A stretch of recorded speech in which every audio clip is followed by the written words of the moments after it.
அத்திபரதங்கனி சக்தி சுரூபிணி அடியனான் குலதகுமோ அத்திபரதங்கனி சக்தி சுரூபிணி அடியனான் குலதகுமோ அழகான காஞ்சியிலே புகழாக வந்திருக்கும் அன்னை காமாட்சியே வேளையிலே கூப்பிட்டு அழைக்கும் போது அக்காலும் தங்கைகளும் 527 பேர்.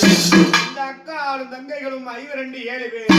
அம்மா அதர்வன பிரத்யங்கரா வேளையிலே யாகத்திலே எழுந்தருளும் தேவி அம்மா உனக்கு சந்தன கட்ட வெட்டி தகதகன தீ எழுப்பி வேம்பு கட்ட வெட்டி